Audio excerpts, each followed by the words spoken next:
Okay, so I'm about to start tiling, and the prep work that I need to do in order to do that was get a chalk line. It's really hard to see the chalk line, so there's a red line from where they previously tiled, so I was able to use that to establish a nice straight line across the house. But what I did is I offset my chalk line. It's hard to see it with this camera, but you can see it there. And what I did is I offset it because I want my first tile, I want a full tile up against my tile in my foyer, so I don't have to cut anything. And the reason for that is you'll see that cut, and it's hard to get a nice clean cut. So I figured, hey, I'll offset, or I'll set up my chalk line based on what would put a full tile right up against this tile in the foyer. And then, so what I did is I just kind of pre-laid out some tile out to the chalk line here, and that's how I established my chalk line. So this chalk line is about 5 tiles off of the foyer tile. So got that chalk line all the way down. And the other thing I did, so I did a pre-layout over here, and so I pre-cut it out, and so because it wraps around this door frame here, and so it's going to be one of the first tiles to go in because I'll slide it in. So you don't want to lock yourself out of being able to lay a tile in certain areas. So, but once we get past there, we're going to tile 3 rows at a time off this chalk line. And the reason for that is because those tiles will help keep each other straight by being next to each other. So we'll tile 3 rows all the way down to the other end of the house. So that'll, hopefully it'll be nice and straight because, like I said, we'll have 3 rows, and then we'll establish that main set of tiles, and we'll work, we'll be able to work off of those. So, yeah, I just wanted to kind of go over my strategy in doing this. I am going to use the rigid level max. Put it down here so you can see.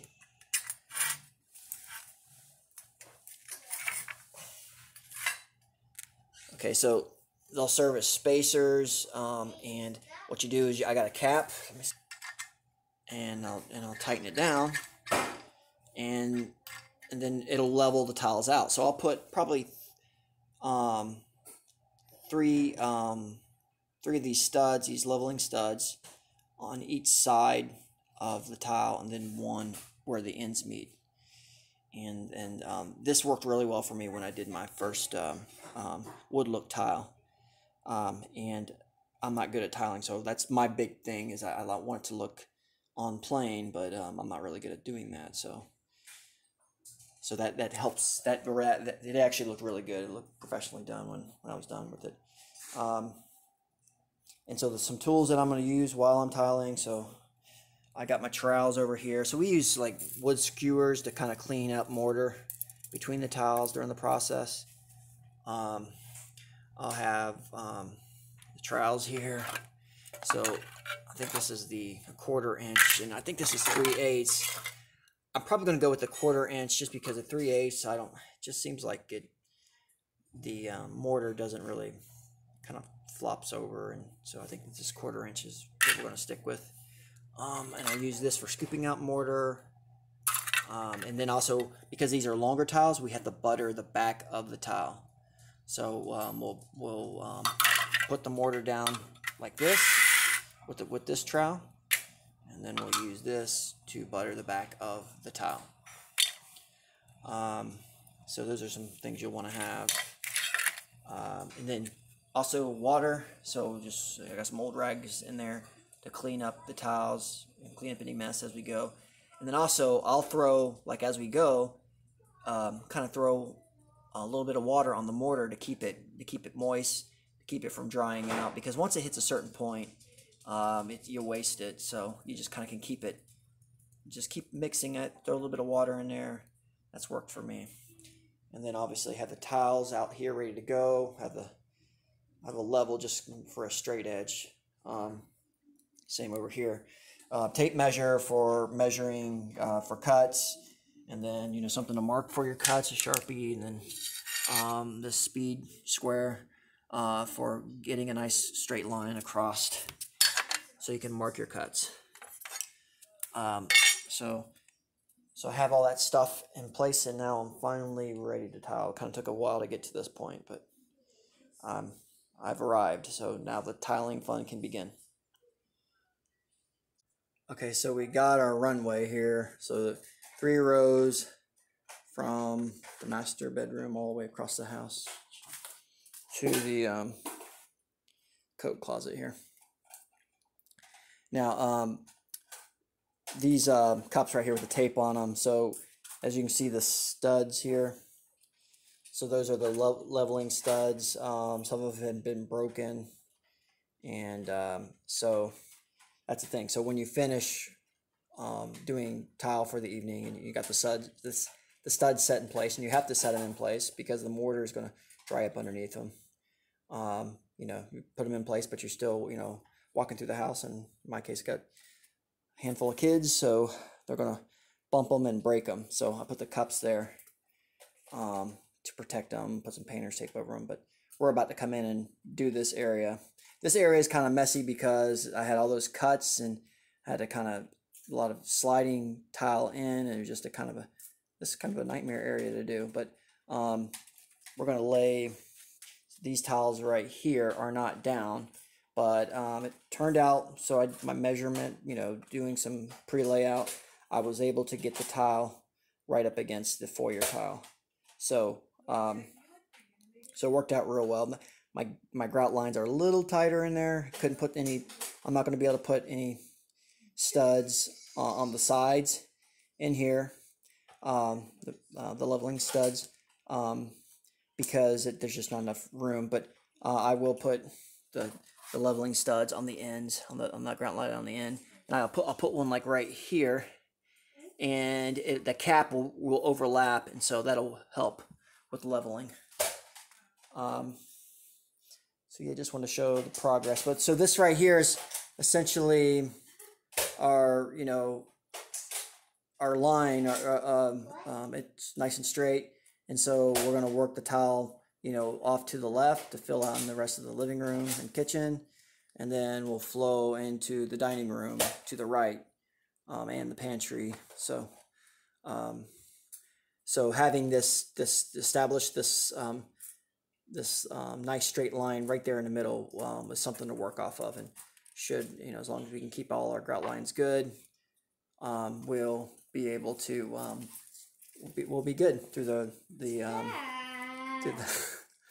we'll be good through the rest of this project to keep us nice and straight.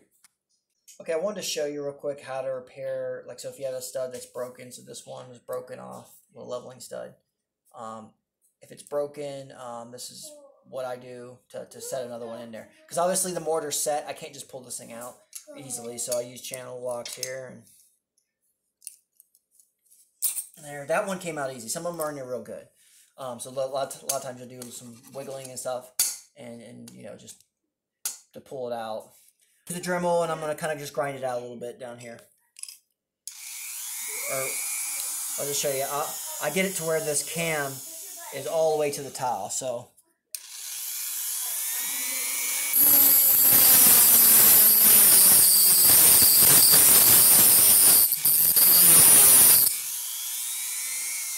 okay, so that was really easy because this is on my chalk line. So I didn't put a lot of mortar on that edge.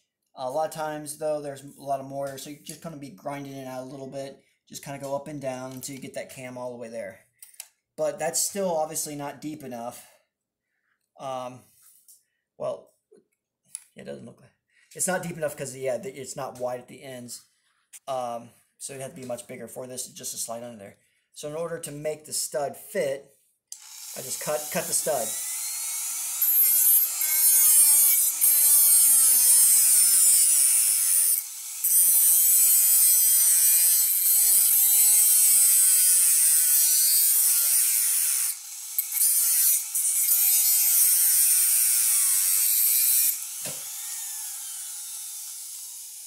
Okay, and there you have it. It's fixed.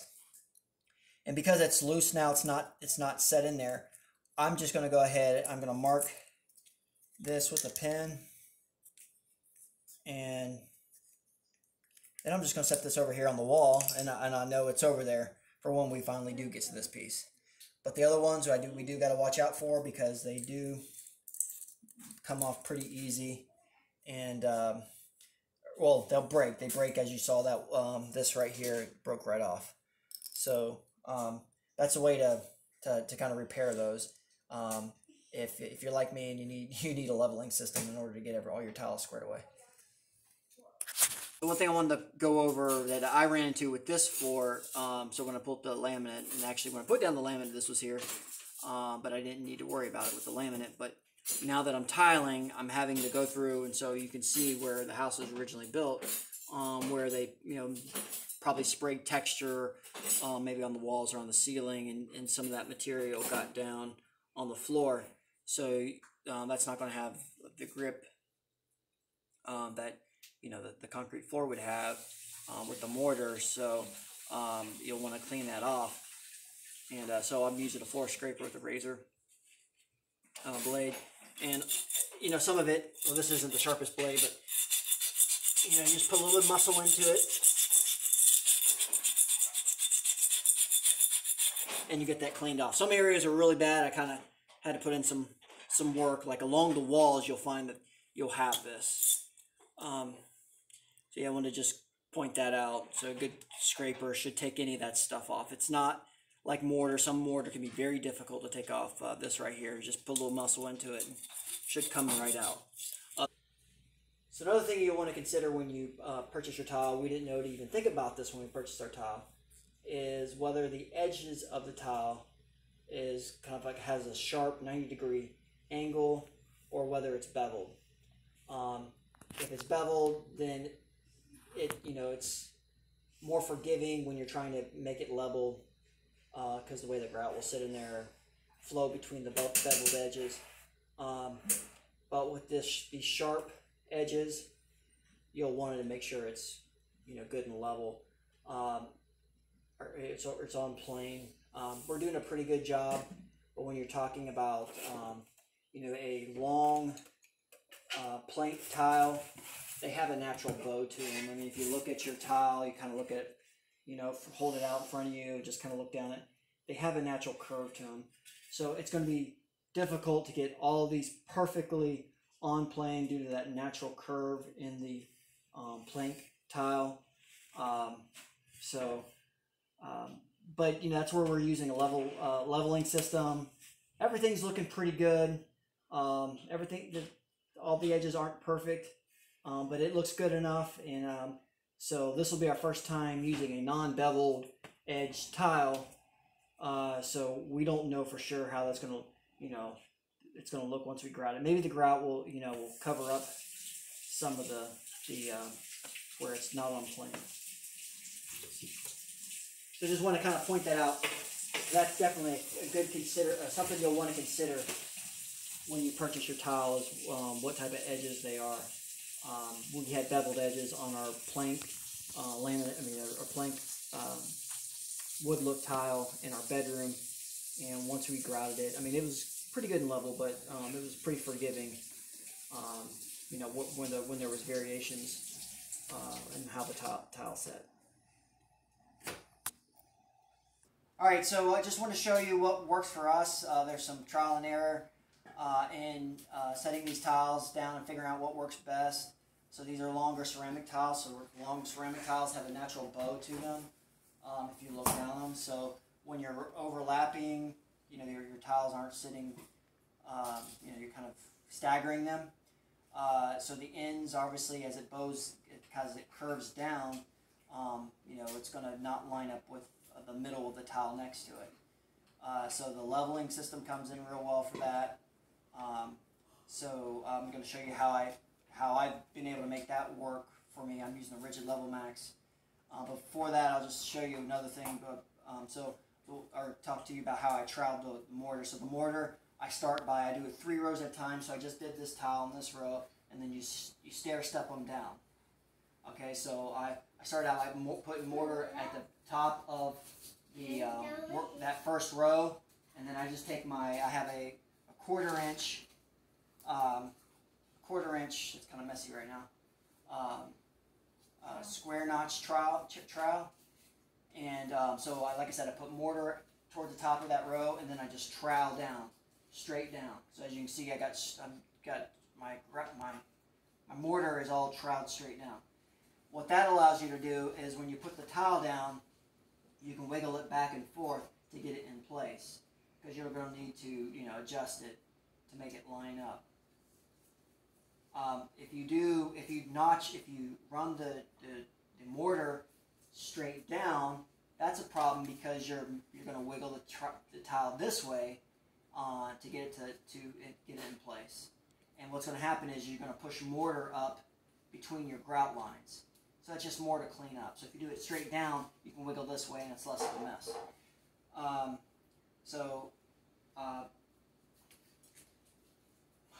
just showing you that tile as an example. Now I'm going to lay one. Let me see here. So for how I do these is that because the curve is in the middle. So the curve is in the middle, and one stud. So you get the stud here, and then you cap that twists it down and tightens it.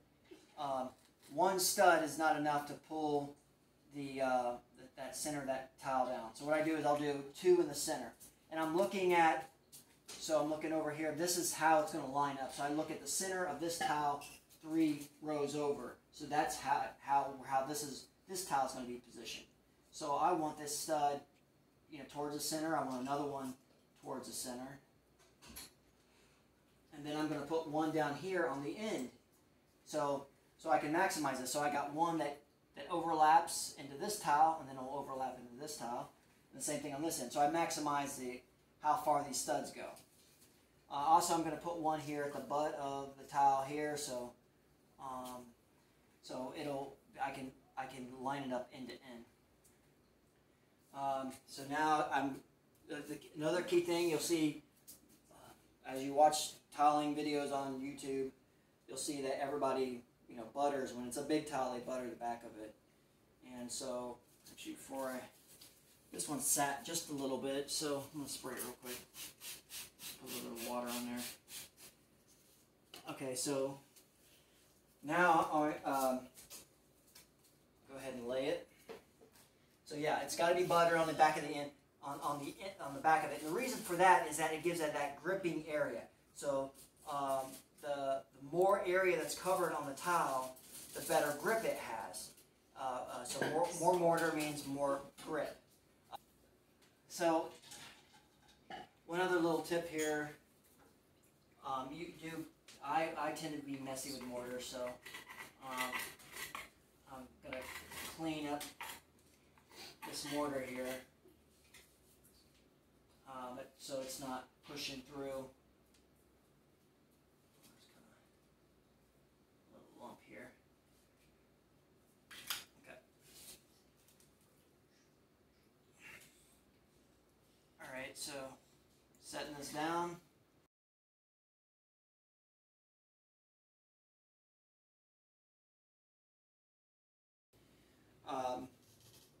And now I'm just getting the caps.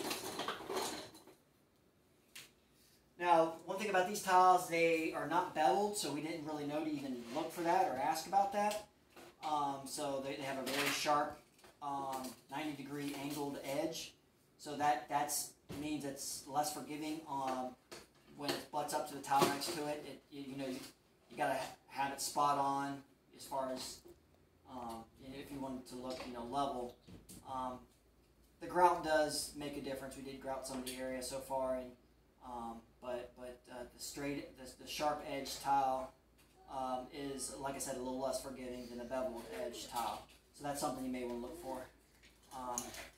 But that's where having a level system does kind of help with making it level. So, and what you're doing is simply spinning it. Now, because it's a sharp edge, these right here, these caps tend to get caught. So I keep a screwdriver on hand. You got to be careful about tightening too much, because you'll pop the stud, you'll break the stud, and then if you really want to have, you may have to end up pulling up the tile in order to reposition the stud there. Okay, so that one looks pretty good. You're not going to get them all perfect, but this does help.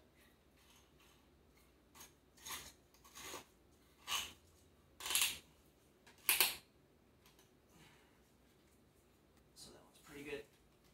But if I have to, I'll take this screwdriver. Gotta be careful not to do too much.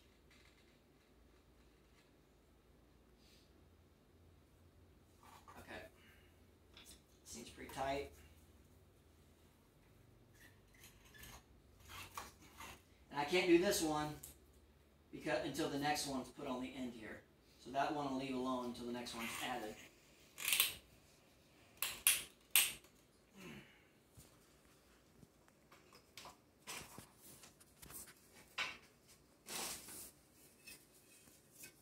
The other thing, so this is a two-man job, or a man and woman job, so my wife is doing the buttering, and that's really moving this along. So to try to trowel it all out and get everything leveled in place is kind of a headache if you're having to butter as well. So just make sure that you have your partner in crime help you out on this. So yeah, that's what's working out for us with laying this tile. Consider, my wife just pointed out, so with the sharper edged tile versus the beveled edge tile, is that the finished product looks more like wood, so it's because it's not beveled. That's just one thing to consider for buying these sharp edged tile.